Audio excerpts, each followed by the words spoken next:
I'm delighted to be speaking with Deborah Kneeshaw from Design Thinking again. Thank you for joining us, Debbie. Thank you, Robert. Thanks for having me. Pleasure. So look, I keep coming across people who, when we talk about creativity, they say, oh, I'm not creative, I don't have a creative bone in my body. And I kind of struggle with that. I never know what to say to those people. What do you say? What can we do to help these people who think they're not creative? Okay. Yes, it's interesting, isn't it? The first thing I ask them is I ask them to give themselves a score between 1 and 10 in creativity. Okay. And then if they come in with a very low score, I ask them why that's so. And it's quite often because they're not artistic. Okay. So they can't paint, or they can't draw, or they can't compose. And is it right to link being artistic with creativity? Well, look, being artistic is certainly a type of creativity. Right, but it's not all there is. Exactly. There are many different types of creativity. And the creativity that we look at a lot in business is Ken Robinson's definition, which I love, is having great ideas that add value. Having great ideas that add value. Yeah. So I might say to them, well, you know, if it's not about asking you to draw an apple absolutely beautifully, some people can do that and some people can't, and you can also learn to do that. But what about coming up with 10, 20 different interesting uses for that apple?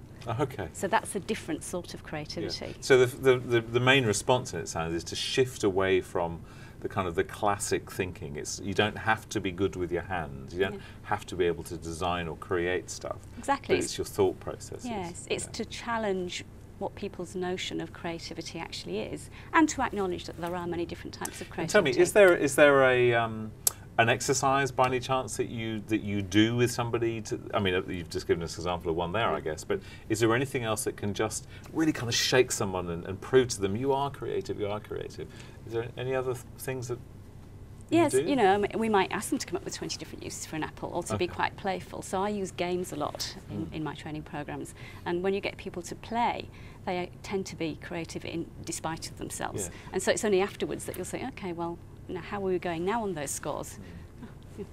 So much better, yes, much better, yeah. Being playful is very helpful. Being playful, okay. And I guess this is, you know, I'm thinking of particularly people with young kids. You know, they are often, you hear people saying, "Oh, I'm rediscovering my childhood," and all these things. And basically, what they're doing, I guess, is they're rediscovering their playfulness. In many Absolutely, cases. and children are not inhibited. You know, again, Ken Robinson has a lot to say about the education system and how it knocks creativity out of us. You know, so that peer pressure to conform, and plus creativity is not rewarded particularly well in schools. That's changing, thank goodness. Okay. So yes, it's about having a fresh mind. It's about being able to see, creativity is about being able to see things from multiple perspectives. So tell me, when somebody leaves one of your courses and they arrive as a kind of 2 out of 10, I'm not creative, they leave as a 7 or 8 out of 10, I am creative, but then 48 hours later they're back in their I'm not creative kind of world. How can we take something and kind of, you know, maintain it? How do we remind ourselves that we're creative? Any thoughts with that? That's a good point. I think it's important to acknowledge the things that we do that are creative, possibly keeping a journal, possibly checking in with other people, and to remind ourselves, well, actually, I did that.